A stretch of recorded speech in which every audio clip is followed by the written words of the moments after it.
Well, hey, you booktube, welcome back to the History Shelf. My name is Peg, and welcome to the dog days of summer. There's Daisy and Roxy. They're getting ready to wrestle. They they always steal the show. That's all I have to say. Welcome to another episode of New History on the Horizon. I believe this is episode 18. We've got a lot of new books that have come across the transom here at the History Shelf. A lot of them are coming up for fall. Rather than hold on to them until the proper month or the month before, because I've got books coming out in August, September, October. I thought I'd just get them all together and show you now, because I'm always going to have more books coming in. So, as much as Martine does not want to hear that, but that's just mostly for review stuff, so it's okay. It's okay. Let's start off. We've got a lot of books, so let's just get right. Pardon me. Let's get right into it. Do you guys mind? All right, just listen to me and watch them because they're very photogenic and they're very funny. Kind of excited about this one because I've got a couple of biographies on Reagan, but I think Max Boot is going to be, well, we'll see. Das Boot. We'll see how he's going to treat him. But I got an arc, yay, of Reagan, His Life and Legend by Max Boot. This is coming out from Live Right, and publication is in September of 2024. So let me just... Nope, I don't want to block them. I'm not going to block them, everybody. Roxy's in the bed watching her. It's a pretty chunky book. All right, from best-selling biographer Max Boot comes this revelatory portrait, a decade in the making, of the actor turned politician whose telegenic leadership ushered in a transformative conservative era in American politics. Despite his fame as a Hollywood star and television host, Reagan remained a man of profound contradictions, even to those closest to him.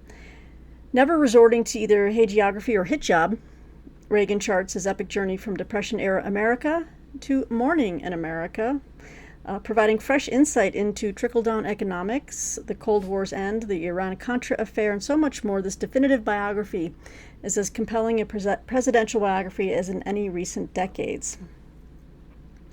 They give me some bullet points here about what might be new about this book. Let me point out a couple of them to you. Oh, Lord in heaven. Sorry. I should have started at the top.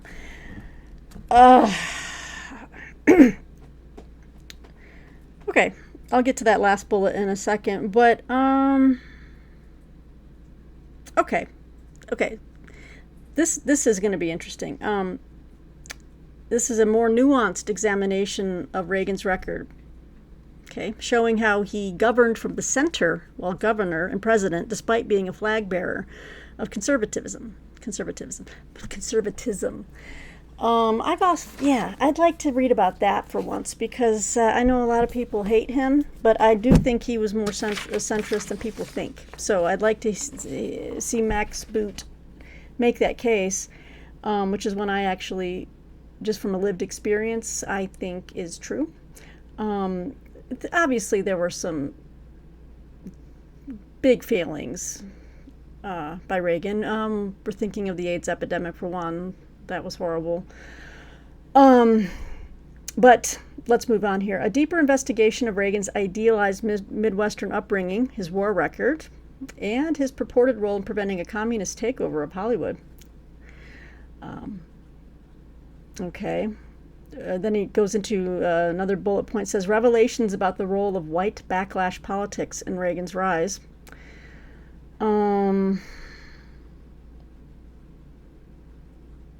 A major re-evaluation of Reagan's foreign policy wins over the evil empire, which succeeded more through cooperation than confrontational messaging.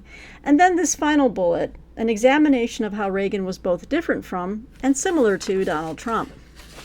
I don't think many people are similar to Donald Trump. I think Donald Trump is his own person, as was Reagan. And I don't think there's any similarities, but whatever. Okay. I'm looking forward to reading it, and I hope to get a finished copy when this comes out. Again, it says September. Does the date say on the pub sheet? I should give you a precise date if they have it. September 10th. We've got a new major biography coming out on Reagan. All right. Let's back it up a little bit to a book I've already read and reviewed, and it should be coming out soon, the review.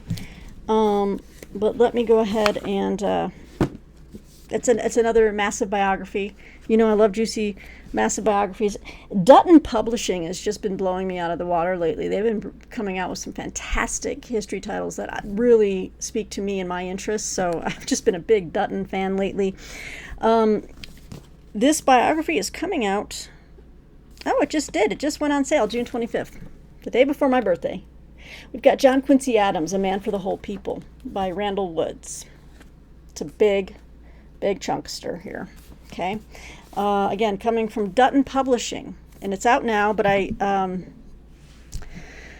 I tell you about this in my last New History on the Horizon? I probably didn't have this book yet. Anyway, let's just go ahead and cover it, shall we? In this masterful biography, historian Randall Woods peels back the many layers of John Quincy's long life, exposing a rich and complicated family saga and a political legacy that transformed the American Republic. Born the first son of John and Abigail, he was pressured to follow in his father's footsteps in both law and politics. His boyhood was spent amid the furor of the American Revolution, and as a teen he assisted his father on diplomatic missions in Europe, hobnobbing with monarchs and statesmen, dining with Ben Franklin, sitting by Voltaire at the opera. He received a world-class education, becoming fluent in Latin, Greek, German, and French. His astonishing intellect and poise would lead to a diplomatic career of his own in which he'd help solidify his fledgling nation's standing in the world. He was intertwined, it goes on and on. He was intertwined with every famous American of his day. Okay, he knew everybody, John Quincy. He was there during just all of the big events of the nation's history. We're talking Revolutionary era, the birth of party politics, the War of 1812, the peak of continental expansion, which he was very key and very critical actor in that. Anyway, it was against this backdrop that he served as an ambassador, senator, secretary of state, and unhappily as president. The driving force behind both the Transcontinental Treaty and the Monroe Doctrine, this champion of manifest destiny spent the last years of his life fighting against the annexation of Texas because it would facilitate the spread of slavery. And he was deeply anti-slavery. This brilliantly written volume delves into John Quincy's intellectual pursuits and political thought, his loving yet at times strained marriage to Louisa Catherine Johnson, whom he met in London, his troubling relationships with his three sons, and his fiery post-presidency rebirth in Congress as he became the chamber's most vocal opponent of slavery. All I can do is heartily recommend this big beast of a biography. I was transfixed reading it. I just loved this book.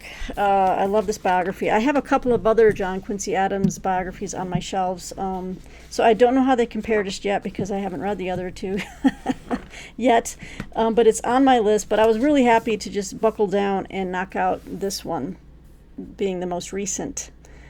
I did find that Woods was unusually critical of Abigail Adams, so that's kind of a departure from some of the other biographies that I've read the synopses of. He always had something to say about Abigail, whether she was, I don't know. He was claiming that she was speculating in, she was doing like speculating in bonds and stuff, and that she was always kind of a killjoy to John Quincy, just reminding him just of his reputation, and because they sunk all of their hopes and dreams and aspirations really went into John Quincy. That was a lot of pressure for a young man, even of his talents and abilities and intellect. It was a fantastic book, and I really highly recommend John Quincy Adams, A Man for the Whole People. Out now from Dutton. All right, what else? I'm trying to go maybe in a little bit of oh, this is a big one. Okay.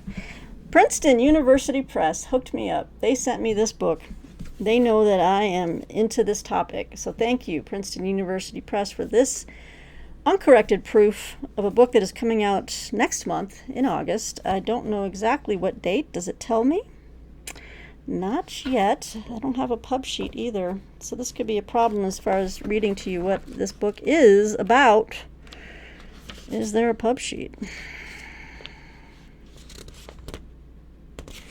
Well, let me just introduce it to you first. This is To the Success of Our Hopeless Cause, The Many Lives of the Soviet Dissident Movement by Benjamin Nathans. That looks like a cup of spilled water, or maybe it's vodka. It's a big chunkster. As you can see, this is the uncorrected proof, so I don't know what the final copy is going to look like. Hopefully I'll get a finished copy of that. If you guys would just hang tight, I'm going to read you a synopsis of this book because I can do it. That is what I can do. So how are you guys doing out there today?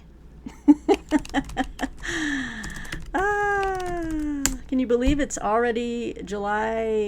It's already over. The 4th of July is already over. I can't. All right. Let's talk to you about what this book is about. And I'll hold it up as well, so you have something to look at, even though it's the uncorrected proof. It's a gripping history of the Soviet dissident movement, which hastened the end of the USSR and still provides a model of opposition in Putin's Russia. All right, beginning in the 1960s, the Soviet Union was unexpectedly confronted by a dissident movement that captured the world's imagination.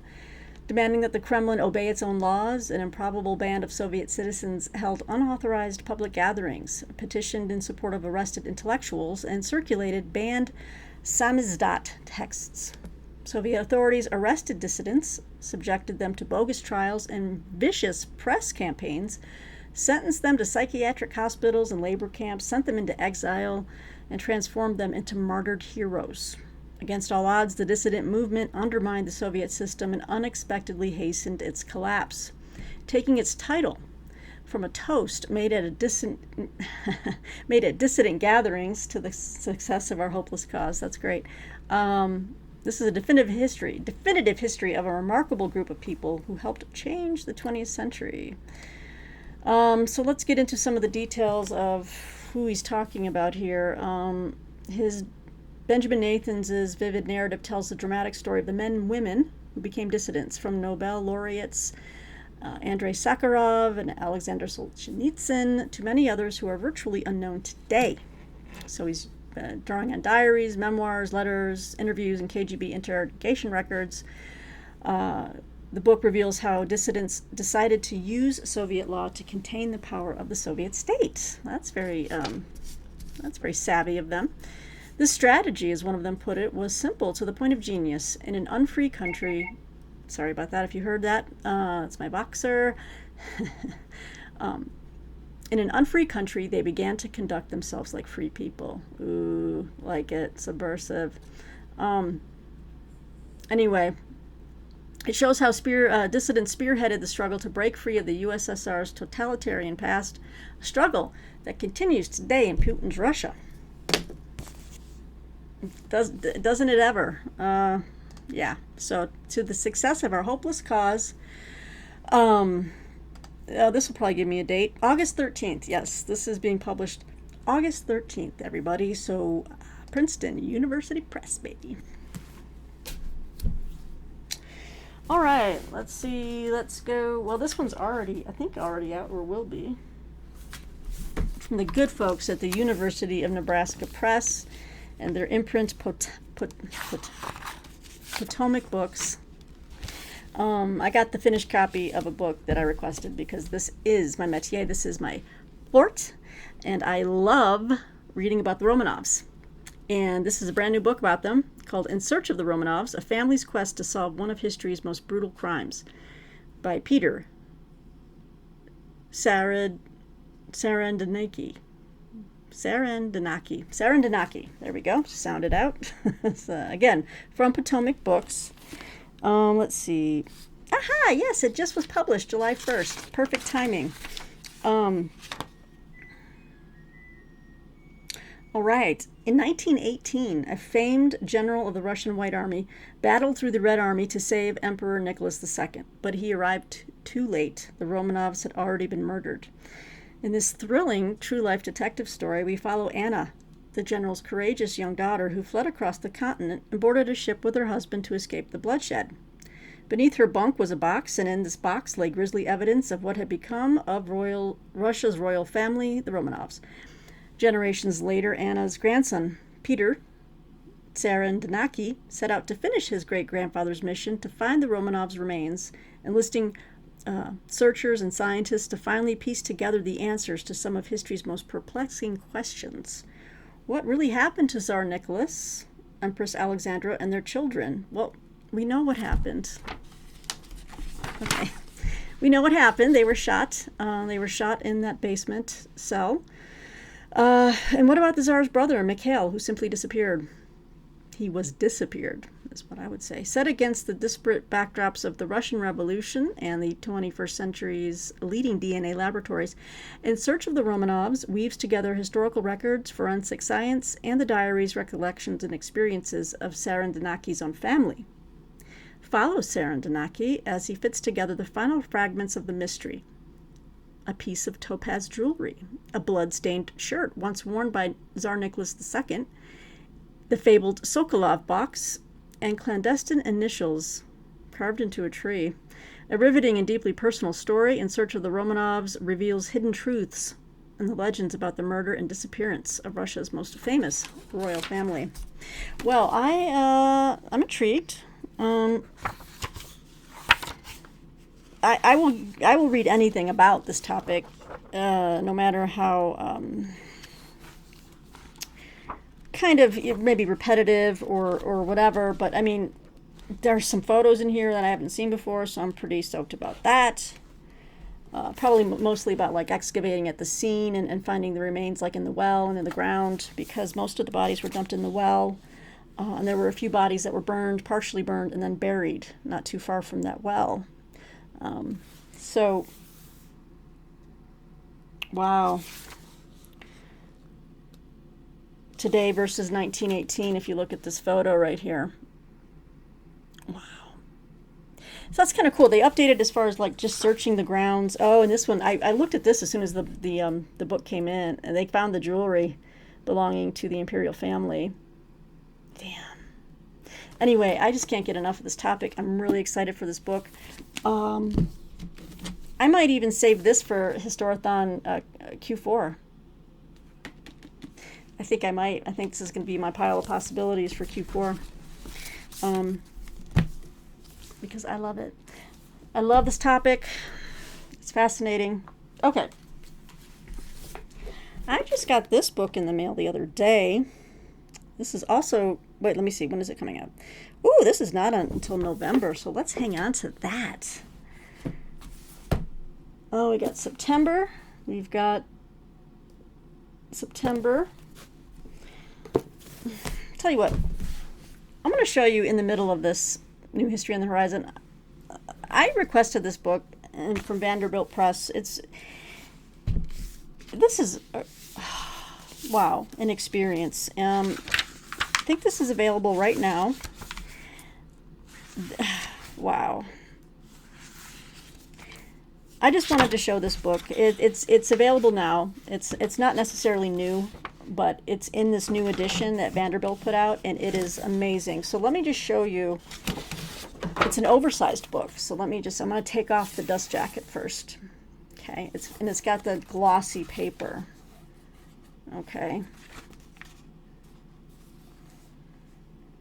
Okay. And I mean, it is sturdy. This is a beautiful volume that is meant to last. And I'm also thinking of reading this for Q4 Historathon. And what is it, you say? This is a very big book. From Day to Day, One Man's Diary of Survival and Nazi Concentration Camps by Odd Nansen. Edited by Timothy Boyce. Prefaced by Thomas Bergenthal. And there are beautiful illustrations throughout. Let me read the back to you real quick. Are these all blue? Okay, here we go. In 1942, Norwegian Odd Nansen was arrested by the Nazis, and he spent the remainder of World War II in concentration camps. Grini in Oslo, Vidal above the Arctic Circle, and Sachsenhausen in Germany. For 3.5 years, Nansen kept a secret diary on tissue paper-thin pages, later smuggled out by various means, including inside the prisoners' hollowed-out breadboards. Unlike writers of retrospective Holocaust memoirs, Nansen recorded the mundane and horrific details of camp life as they happened, from day to day, hence the title. With an unsparing eye, Nansen described the casual brutality and random terror that was the fate of a camp prisoner. His entries reveal his constantly frustrated hopes for an early end to the war, his longing for his wife and children, his horror at the especially barbaric treatment reserved for Jews, and his disgust at the anti-Semitism of some of his fellow Norwegians. Nansen often confronted his German jailers with unusual outspokenness, and sometimes with a sense of humor and absurdity that was not appreciated by his captors, I bet. After the Putnam's edition received rave reviews in 1949, the book fell into obscurity. In 1956, in response to a poll about the most undeservedly neglected book of the preceding quarter century, Carl Sandburg singled out from day to day, calling it an epic narrative, which took its place among the great affirmations of the power of the human spirit to rise above terror, torture, and death. Indeed, Nansen witnessed all the horrors of the camps, yet still saw hope for the future. He sought reconciliation with the German people, even donating the proceeds of the German edition of his book to German refugee relief work. Wow, talk about forgiveness. Nansen was following in the footsteps of his father. I can't pronounce his father's name. Fridtjof, an Arctic explorer and humanitarian who was awarded the Nobel Peace Prize in 1922 for his work on behalf of World War I refugees. Oh. Fridtjof also created the Nansen Passport for stateless persons. Interesting. This new edition, the first in over 65 years, and this is why I really wanted to show you guys this. This is the first edition in over 65 years of this story. And look at the, again, this is an illustration, but you're going to see the illustrations are throughout, and they are just breathtaking and haunting. This new edition, the first in over 65 years, contains extensive annotations and new diary selections never before translated into English. 40 sketches of camp life and death by Nansen, an architect and talented draftsman, provide a sense of immediacy and acute observation matched by the diary entries. The preface is written by Thomas Bergenthal, who was Tommy, the 10-year-old survivor of the Auschwitz death march, whom Nansen met at Sachsenhausen and saved using his extra food rations. Bergenthal, who later served as a judge on the International Court of Justice at The Hague, is a recipient of the 2015 Elie Wiesel Award for the U.S. Holocaust Memorial Museum. And here it is, guys. It is something to behold. It's going to be pretty powerful stuff.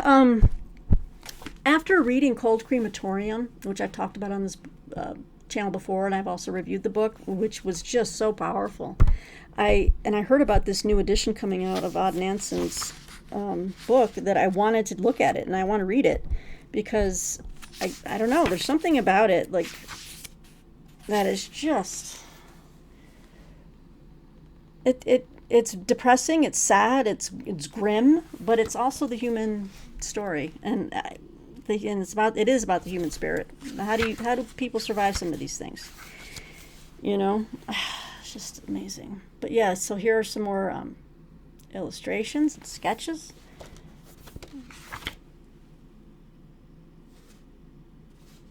Wow. Anyway, I thought you guys would like to see this. It's a big treat of a book, although the topic is very, very, like I said, very dark, but it's history. And it's important to remember people's experiences. So I wanted to show you that one as well. All right. Now we're going to move into, so here's a book coming out in August, next month. It's from Penguin Press, and it kind of dovetails into that last book, because now we're going to be talking about the monsters who committed these atrocities, right? This book is called Hitler's People, The Faces of the Third Reich by Richard J. Evans. And now a lot of you recognize that name, and you should. And why? Because right above my head and all those orange titles, Richard J. Evans has written tons of books about Germany during World War II. He's they got the trilogy. Like the Third Reich in Power is one of them. The Coming of the... I've got Richard Evans' books. But anyway, this is his new one that's coming out. And I love books that like portraiture, because each chapter is a different person. So it's like mini biographies all kind of in one book. And how useful is that, as opposed to having to root around through all three of these books if you're wanting to get Evans's take on, say, Himmler or Franz von Papen and Ribbentrop and, the whole kit and caboodle. Anyway, this is coming out August 13th. Again, Penguin Press. And it says, through a connected set of biographical portraits, right, of key Nazi figures that follows power as it radiated from Hitler to the inner and outer circles of the regime's leadership, one of our greatest historians answers the enduring question: how does a society come to carry out a program of unspeakable evil? Evans, author of the acclaimed Third Reich trilogy and over a dozen other volumes on modern Europe, is our preeminent scholar of Nazi Germany, having spent half a century searching for the truths behind one of the most horrifying episodes in human history. In Hitler's People, he brings us back to the original site of the Nazi movement, namely the lives of its most important members, working in concentric circles out from Hitler and his closest allies. Hitler's People forms a typological framework of German society under Nazi rule from the top down. With a novelist's eye for detail, Evans explains the Third Reich through the personal characteristics and professional ambitions of its members, from its most notorious deputies, such as Goebbels, the regime's propagandist, and Himmler, the Holocaust chief architect, to the crucial enforcers and instruments of the Nazi agenda that history has largely forgotten. Oh, I haven't forgotten them, such as the school teacher, Julius Streicher, or the actress and film director, Leni Riefenstahl. I've not forgotten those people. Drawing on a wealth of recently unearthed historical sources, Hitler's People lays bare the characters whose choices caused the deaths of millions. All right. I like to get a final copy or finished copy of this when it comes out. I'll see if I can from Penguin Press. But yeah, there's a lot. I've got a lot of 20th century history. So Q4 of Historathon 2024. I've got so many options, but I definitely want to get to this, and I want to get the finished copy to go with my Richard Evans collection. But I wanted you guys to know about it because I know a lot of you are big Evans fans out there. So August 13th, Penguin Press, check it out. Okay. And then I just got this one. Hang on. Woo! Okay, we're going to move into September. All right, so a new book coming out. September 17th from Viking. We've got Kingmaker. Pamela Harriman's Astonishing Life of Power, Seduction, and Intrigue by Sonia Purnell. She's the author of A Woman of No Importance.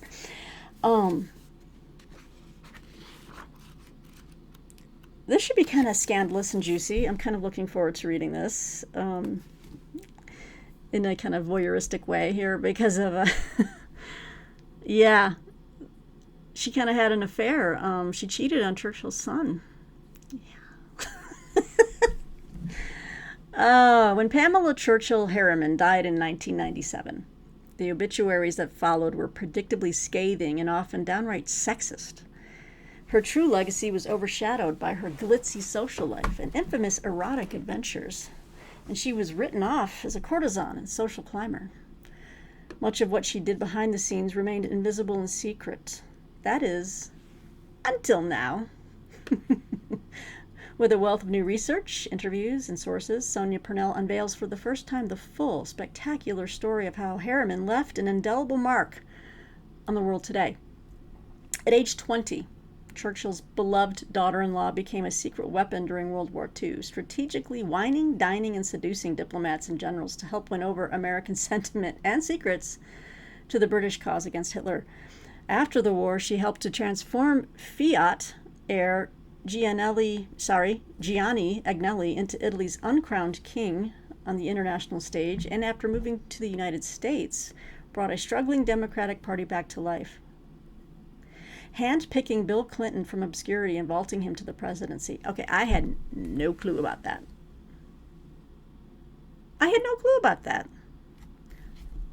Okay, there's a lot about her I don't know, but I do know that she fooled around on, is it Randolph Churchill? Yeah. Anyway, there are few who have, let me go back. Appointed ambassador to France, she deployed her legendary subtle powers to charm world leaders and help bring peace to Bosnia. Again, had no clue. Playing her part in what was arguably the high watermark of American global supremacy. There are few who have operated as close to the center of power over 5 decades in 2 continents, and there is practically no one in 20th century politics, culture, and fashion whose life she did not touch.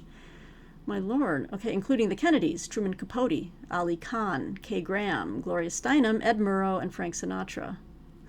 Written with the novelistic richness and investigative rigor that only Sonia Purnell could bring to the story full of sex, politics, palaces, and fabulous clothes, Kingmaker reasserts Harriman's rightful place at the heart of history.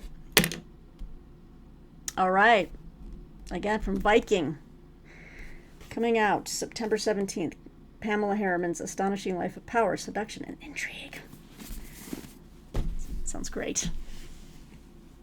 Okay. Another book coming out. This is nonfiction, of course. It's coming out September 3rd from Other Press.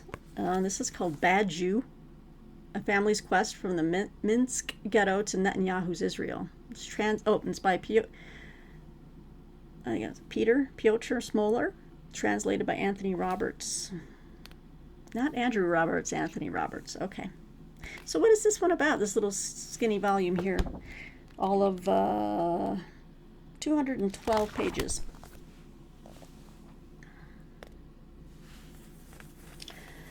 Okay, what is a Jew? There are as many answers as there are Jewish people. Written 4 years ago and now available in English, with a new introduction, Bad Jew speaks intelligently to our current crises. A striking portrait of the identity fever that has overtaken the Israeli right in a moving family saga. It follows 3 generations, 3 Jewish men, each involved in public life in his own personal way.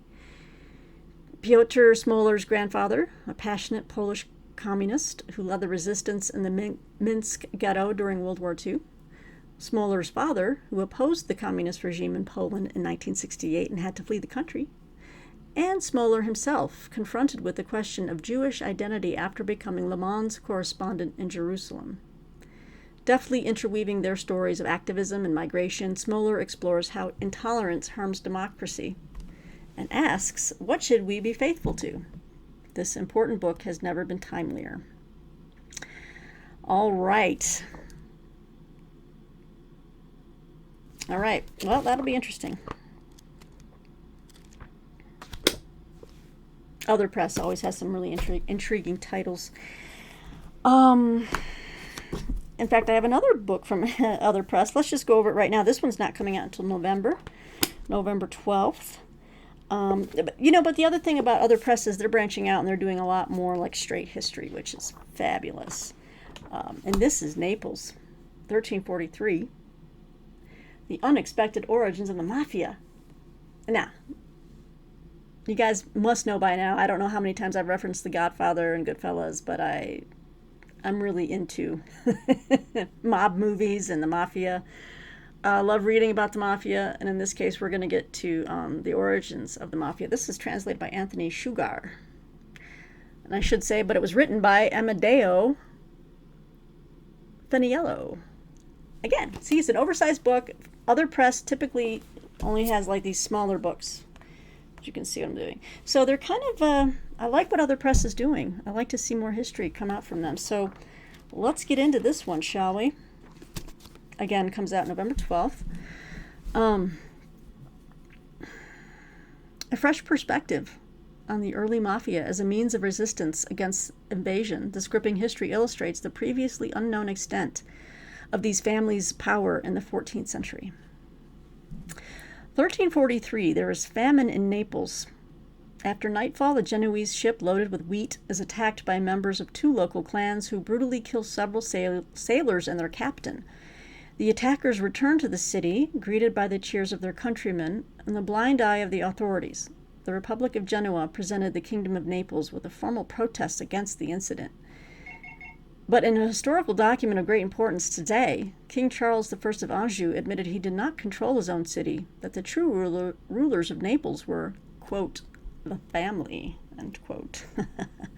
The purpose of this book is not to retrace the birth of the Camorra through the traditional roads of ethnology, anthropology, sociology, or even folklore for the umpteenth time. Amedeo Feniello takes a new route through a number of previously unstudied elements and makes a unique observation. These families of Naples were in power at the time of the birth of the Angevin Kingdom of Naples, one of the first European nation-states. They would have been leaders of the new state, actively participating in the business of the royal family and serving as a new class of directors, officers, and bureaucrats. Fascinating, huh? Naples, 1343. This just came across my desk a couple days ago in the mail, and this actually would have fit really well into my Historathon 2024 Q3 pile of possibilities, but I've already filmed that video, but that's okay. I am free to do what I want to do when it comes to Historathon 2024. I can add in books after I've already, I can just pick out this one. If I want to throw this one in, I will.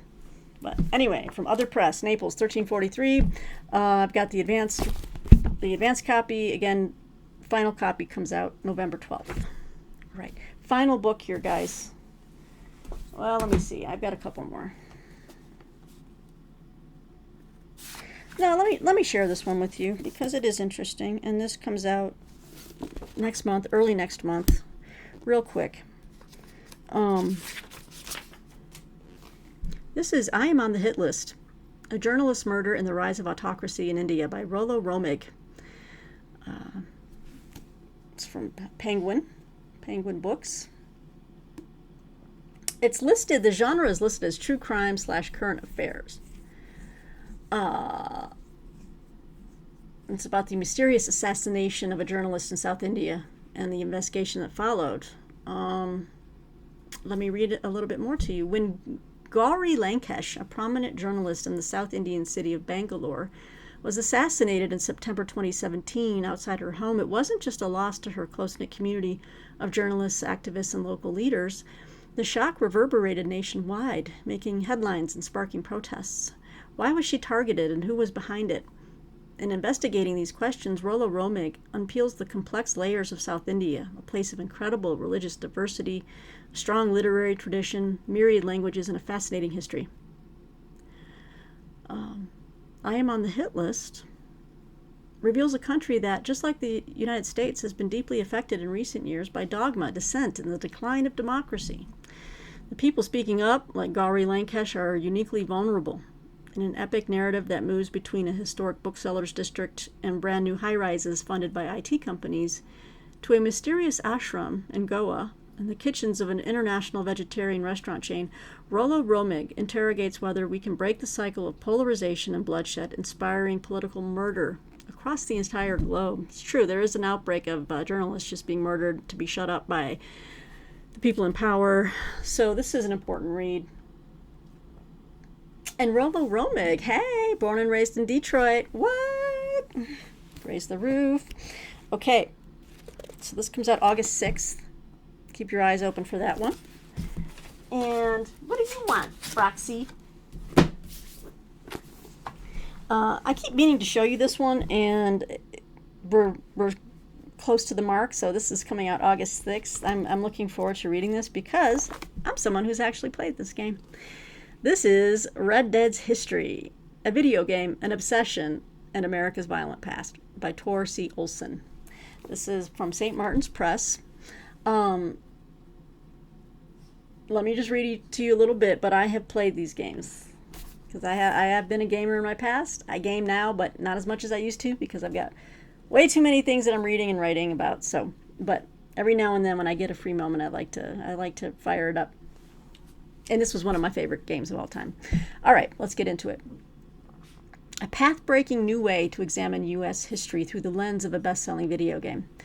Red Dead Redemption and Red Dead Redemption 2, set in 1911 and 1899, are the most played American history video games since the Oregon Trail.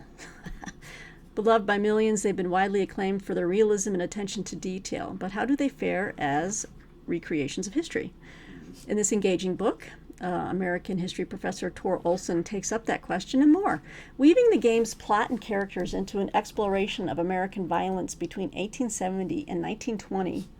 Olson shows that it was more often disputes over capitalism and race, not just poker games and bank robberies, that fueled the bloodshed of these turbulent years. As such, this era has much to teach us today, from the West to the Deep South to Appalachia. Olson reveals the gritty and brutal world that inspired the games, but sometimes lacks context and complexity on the digital screen. Colorful, fast-paced, and dramatic, Red Dead's history sheds light on dark corners of the American past for gamers and history buffs alike, and that's me. I am both of those things.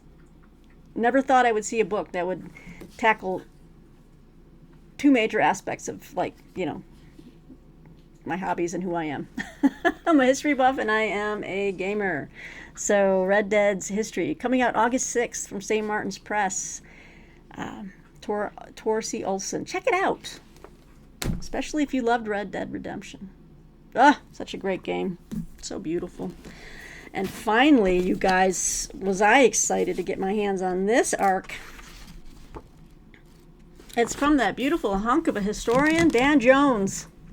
Yes, I said it. Yeah, he's not as handsome as Brad Thor, or who's the other one now? The guy from Upload. I'm having a little bit too much fun with this one. Who's the other one that's super handsome? Handsome man. I'm forgetting. But anyway, Dan Jones, guys. He's he's all tatted up. He's a contemporary guy. He's cool. He's a cool historian. But this is his new book. He recently wrote, he's been writing that historical fiction series, The Essex Dogs and The Wolves of Winter. But in between all that, he's still writing history. He's got a new history book coming out. Henry V, guys. The Astonishing Triumph of England's Greatest Warrior King. So exciting. This is coming out October 1st from Viking. So I got an arc. I was really tickled to get the arc. In 1413. Again, another book that would fit so well into my quarter 3 Historathon 2024 pile of possibilities. In 1413, when Henry V ascended... Nope, let me take it back. I caught myself, John David. I caught myself. This takes place in 1413, so it does not fit into Q3. Woo! Okay, so I don't have to add another one to my pile of possibilities, but I still am going to be reading this. In 1413, when Henry V ascended to the English throne, the girls were getting restless. It's my final book, girls. Look at the mess. They just pulled out their blanket. That was supposed to be off camera. When Henry ascended to the English throne, his kingdom was hopelessly torn apart by political faction and partisanship. Public finances and law and order were in state of crisis. Pirates tormented the coast. Plots, conspiracies, and heresy threatened society. The lingering effects of the worst pandemic in human history continued to menace daily life. And then, in less than 10 years, Henry turned it all around. By common consensus in his day, and for hundreds of years afterward, Henry was the greatest medieval king who ever lived. Through skillful leadership, unwavering vision, and sheer force of personality, he managed to catapult his realm into the greatest triumphs it had ever achieved. He united the political community behind the crown, renewed the justice system, and revived England's maritime dominance. Right, Daisy? Then there are his military achievements in France, most notably the resounding against-the-odds victory at Agincourt. He was tough, lucky, intelligent, far-sighted, and cultured, but he was also at times cold, callous, violent, by instinct a traditionalist, and even a reactionary. A historical titan, his legacy over the years has become a complicated one. As an exceptional leader, Henry V transcends the Middle Ages that produced him, and his life story has much to teach us today. Drawing on the latest scholarship and writing with his characteristic wit and style, Dan Jones examines the king's legendary life, and he puts Henry's claim to greatness very vigorously to the test. Yes! Henry V by Dan Jones, coming to you October 1st. And that, you guys, is our latest New History on the Horizon, episode 18. Let me know in the comments below what you thought, what you're excited about here, what you've seen, what you've read by some of these authors maybe previously, or whatnot. Whatever you want to talk about. Let's talk about it below in the comments section. But yeah, we are ready to go. New History on the Horizon. We are all up to date. Now I'm just waiting for the new things to come in. Okay, BookTube, until next time, after a 46-minute video. Join me back here again soon. I've got more things. I've got more reviews. I've got more. We've got a book chat coming up at the next few weeks on the D-Day read-along. Let's see what else. I'm just marking things off on my list here as I'm doing them. Got another book haul or two. I've got new historical fiction. I've got some new editions of Len Deaton's work that are just gorgeous, and I want to show you those. Some new historical fiction series I want to show you. Peggy's got so many ideas. Yes, third person. Okay, but until next time, BookTube, thanks for joining me here. Hope you're doing well. Stay cool out there, and we'll catch you on the flip side. Bye.